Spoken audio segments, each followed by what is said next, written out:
nagsumbong sa amin kay Papa dahil naiinggit ka sa akin. Kaya niya kami nasundan. Hindi nga ako eh. Si Laura. Gusto ko lang sana kayong kamustahin. O di ito, balik sa trabaho.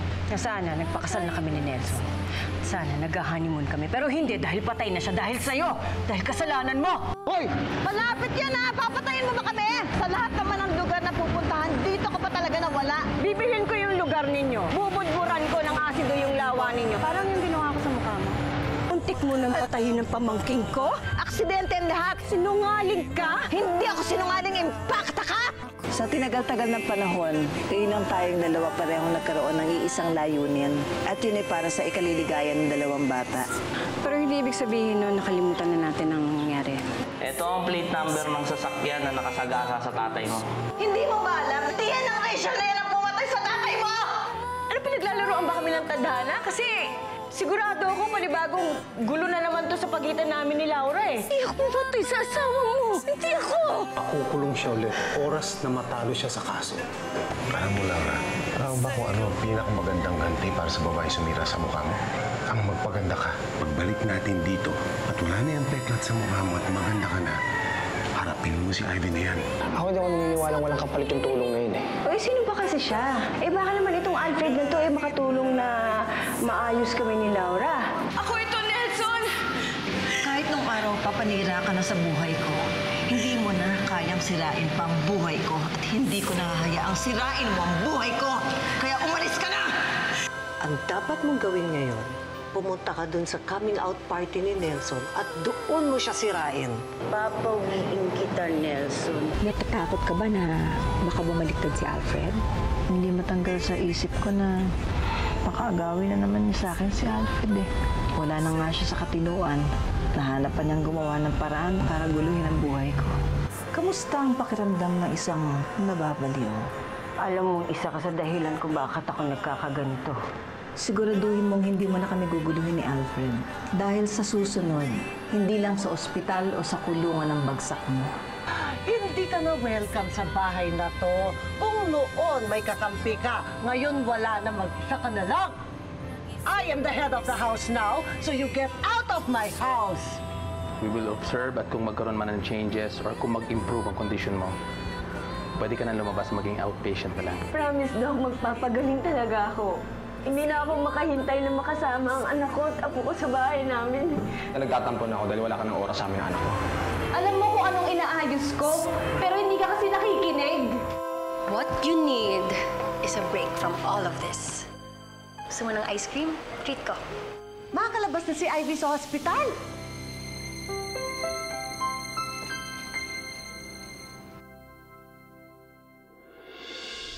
Sasamahan ko po kayo, ma'am. Hindi na. Ako na lang. Sige po, ma'am.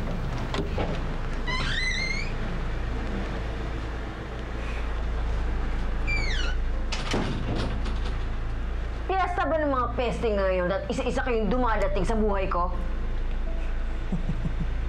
Anong ginagawa mo dito?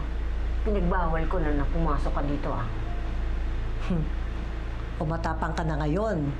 Nabalanse lang ng konti mga chemical sa utak mo, nagka-self-esteem ka na. Hindi na ako tatabla ng mga pang-iinsulto mo. Hindi kita papatulan. Kasi malapit na ako lumabas dito, eh. Pagaling na ako, eh. At babawiin ko lahat ng kinuha mo sa akin. Iyan eh kung may babawi ka pa.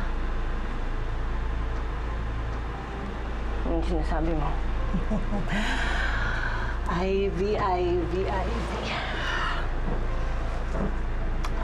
Pinalayas ko na si Rachel. Kasama ang apo mo. Iniwan ka na nila. Babalikan niya ako dito. Hindi niya ako iiwan.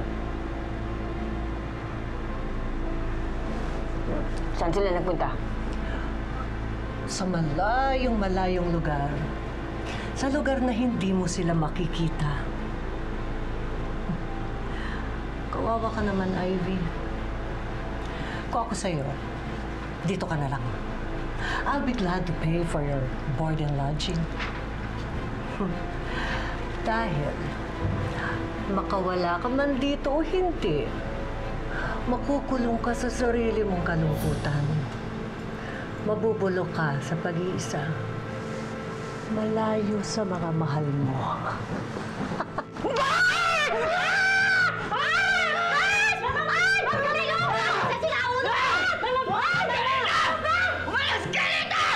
Nagya ka! Gagaling ako! Punta ka sa akin pagkabas ko dito!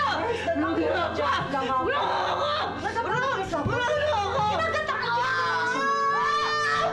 Ang sakit-sakit no! Nagya ka! Wala ako! Wala ako! Umalis ka dito!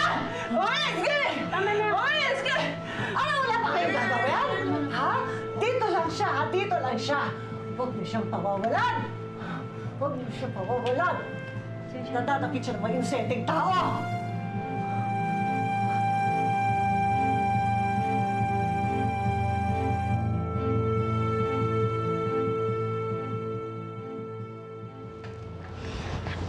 Sorry sa hassle, Cheska. Wala kasi ako mapag-iwanan kay Baby 3D eh. Day off kasi nung yaya, eh hindi pa ako nakakabisita kay Mami, baka hinahanap na ako. Asa si 3D? Nasa taas, natutulog. Eh si Junior? Back to work. Parang walang nangyari. I guess hindi pa rin kayo okay na Junior. Ewan ko ba, Ches?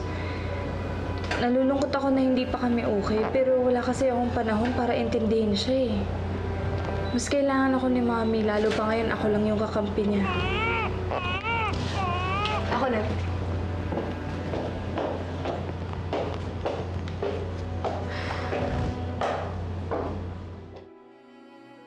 Laura, ibalik mo na sa akin si Rachel. Kilala mo ba itong babaeng to? Kamag-anak mo ba itong babaeng to, Rachel? Laura, huwag ka makialam. Rachel, hindi mo nanay yan. Traidor ang babaeng yan. Huwag mo itong gawin kay Rachel. Sa akin ka galit eh. Akong gantihan mo. Pero huwag mong idamay dito si Rachel. Umalis ka na rito, pwede ba? Gagawin ko ang gusto kong gawin sa pamangkin mo. What's the use of getting back home? Kung wala naman din akong uuwian na pamilya. Ako! Dahil masayang-masaya ako kapag kasama kita. Mahal na mahal kita. Tita Ivy, hindi ako yung nawala mong anak. Kaya huwag kang mabuhay sa ilusyon na parang ako yung nawala mong anak dahil hindi ako yun. Hindi ikaw yung tunay kong nanay. Hindi ikaw yung tunay kong pamilya. Mas nagpapasalamat ako kasi hindi nakalaw mo ako. Hindi rin kita iiwan. Lagi na ako nandito sa tabi mo. Because you're not just a tita to me. You're like a mother to me. Minsan nga parang mas mami ko pa kayo kaysa kay mami eh. May gusto sana akong sabihin sa'yo eh. Ano? Anong kailangan ko malaman? Rachel, akong totoo mo, Mami. Pinagbuntis kita noon sa lalaking ayaw ng papa. Ako lang yung hindi nakakaalam? Pinagmukha niyo akong tanga? I don't know how much I wanted to tell you the truth, pero hindi ko maamin-amin, hindi ko magawa-gawa dahil natatakot ako kay Papa. I'm sorry kasi nagmatigas ako. Pero naiintindihan ko na why you had to keep this all a secret. Alam ko rin naman na nandyan kayo palagi para sa akin eh. Ang importante, alam kong may taong nagmamahal sa akin.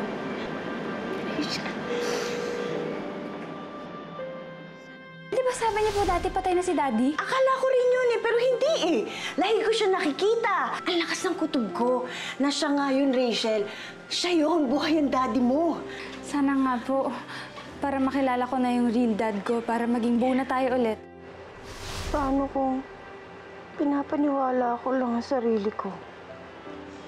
At ikaw, sa isang katotohanan na gawa-gawa lang ng isip ko. Paano kung sira na talaga ang ulo ko? Hindi ka baliw.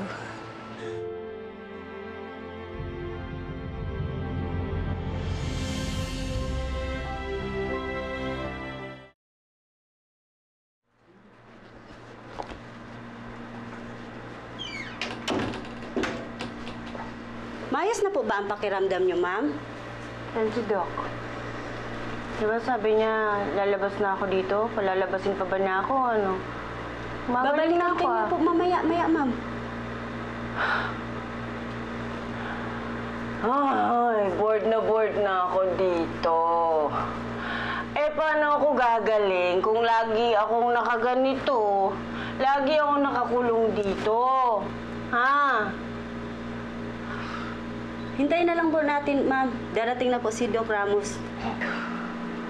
Pwede mo ba akong kalagan dito? Babaan niyo lang ako. Ma'am, kung iihi po kayo, sasamahan ko po kayo sa banyo.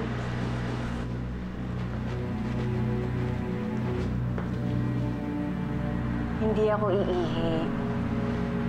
Gusto mo gagawin ko dito, linisin mo. Ha? Naku, bawal po dyan, ma'am. Naku, ma'am, wag! Ma'am, wait lang. Sige na po. Kakalagyan ko na nga. Wait lang, mama. Hintay lang po.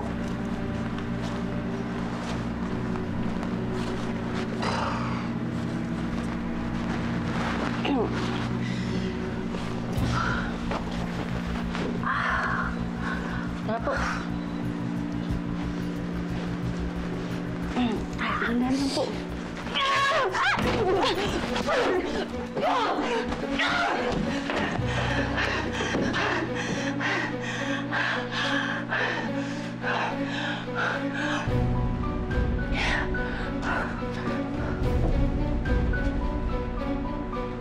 I don't understand paano nakalabas yung pasyente nang hindi namamalayan. Doc! Doc! Ano po nangyayari? Hindi ba natanggap ang tawag ng staff namin?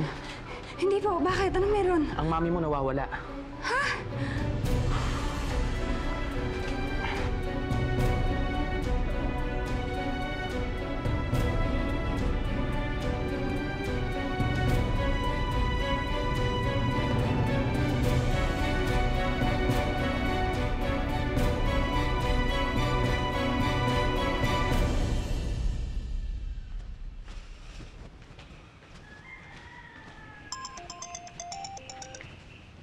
Hello?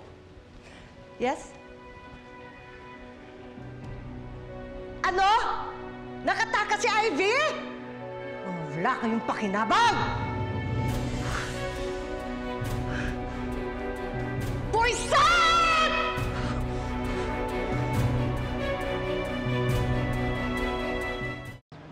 Kita mo yung ano? Wala nga eh. Hoy! Miss! Bayad mo! Ay, hindi ako... Uy! Kuya! Hindi pa nagbayad! Hindi pa yung nagbayad! See? I told you, napasaya ka rin ng ice cream. Well, tama ka. Nakalamig siya ng ulo. Phoebe, salamat ha. Sarap. Well, I'm always here for you. Can always count on me. Kung pwede ko nga lang tanggalin ang lahat ng problema mo, I'll do it. Walang tubig ha. Ano kasi ako?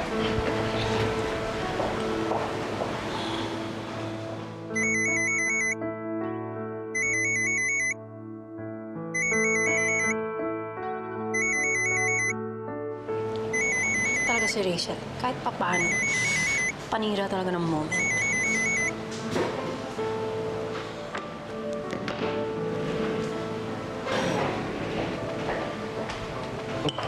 May tumawag? Hindi. Wala. Nalagyan ko kasi ng ice cream, kaya pinunasan ko lang.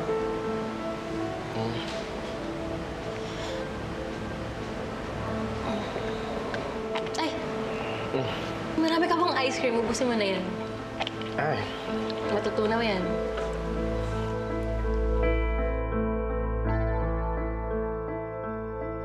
Ano naman yung kondisyon ng pasyente? Ngayon ka pa ba hindi sasagot? Ipantayin ko na tangkat ng hospital na to. Rachel! Asan si Ivy? Ikaw nagpalabas sa kanya, no? Siyempre hindi! Di sana wala ako dito! Eh kayo, anong ginagawa niyo dito? Miss Rachel, Ano pong balita? Ako ang next of kin. Nasaan ang kapatid ko? nakapag-coordinate na po kami sa barangay. Hinahanap pa rin po namin siya. Pero sigurado kami hindi pa nakakalayo, ma'am. Ano ba kayo? Kung kailangan ipatawag, mag-police watch, mag-neighborhood watch, lahat na gawin nyo. Delikado ang babaeng yun. Baka kung sino ang saktan niya. Yes, ma'am.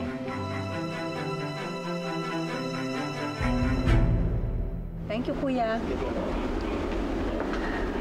Mars, ha, in fairness, hindi ka nga ng gulo. Pero bonggam-bongga mong nasindak yung Ivy yun, ha? Binigyan ko lang siya ng babala. Alam mo, tingin ko, talagang natakot yun. Sindak mo talaga. Pero alam mo, sa bagay, parang talagang galit na galit nga siya sa akin hanggang ngayon eh. Pero siguro talagang hindi na mawawala sa aming dalawa yon. Pero parang maniwala naman ako sa kanya nung sinabi niya sa akin na lulubayan niya na si Alfred. Well, siguro pwede namang sincere siya. Pero kung ako sa'yo, hindi pa rin ako maniniwala sa salita ng isang baliw. Careful ka lang, no? Pero alam mo, siguro, Chick, kung kinakailangan na panghawakan ko ang salita ng isang baliw, para lang makampante ako na hindi ako hihiwalayan ni Alfred at hindi niya kukunin si Alfred sa akin ulit. Gagawin ko.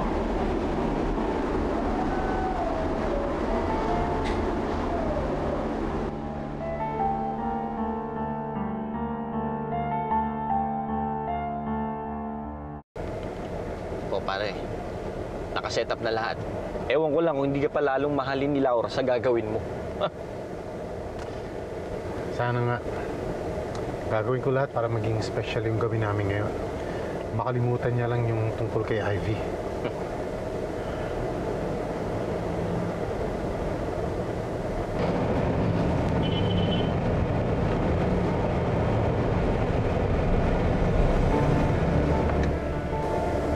Ivy? Si Ivy?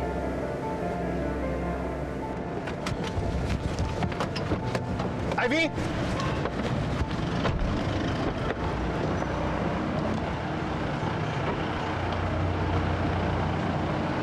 Pare, bakit? Parang nakita ko si Ivy eh. Ivy? Paano mo makikita si Ivy? Nasa loob na ng medical institution, di ba? Pare, tara na, nakakahiya. Nasa gitna tayo ng daan, oh. Sige. Halika na!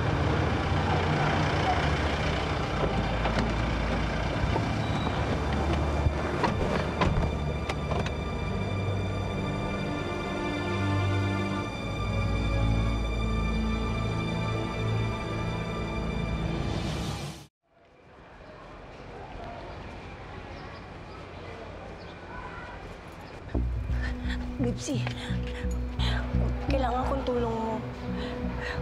Itakas mo ko dito. Ivy.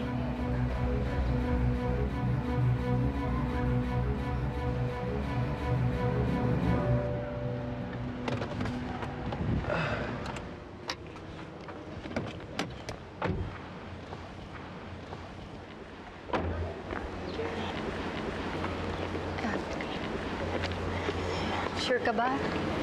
Okay ka na dito? Ayaw bang mag-movies or something? Hindi na, Phoebe. Salamat na lang. Okay ka lang ba? Seriously kasi buong araw walang paramdam kahit miss ko. Saan ka ba galing? Kanina ka pa tinatawagan ni Rachel. Hindi ka daw sumasagot. Wala naman ako natatanggap. Nasaan ba siya? Nasa ospital, nakatakas si Tita Ivy.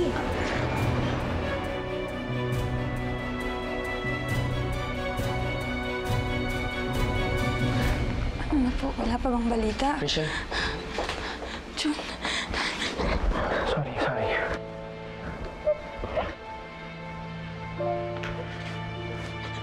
Jun, si Mami. Mahanap natin siya, ha? Nasaan ba siya? Baka Mami ako na mangyari sa kanya eh.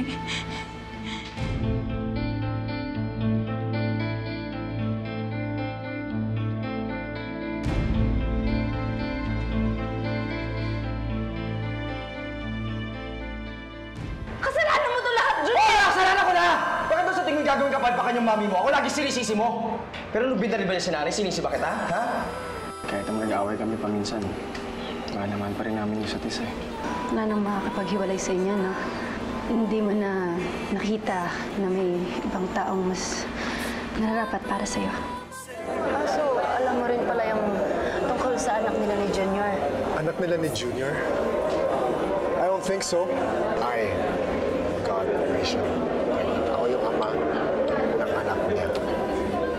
Nakakulong na nga dun sa psychopathic yung Ivy na yon. Uy, ano pong magagawa niya sa inyo? Yan na nga ang problema ko eh. Nandun na nga siya. Pero pinupuntahan pa rin siya ng asawa ko. Nag-uusap pa rin sila ng patago nang hindi ko alam. Chik. Natatakot ako. Natatakot ako na baka isang araw, magising na lang ako. Wala na yung asawa ko. Inagaw na ni Ivy sa akin.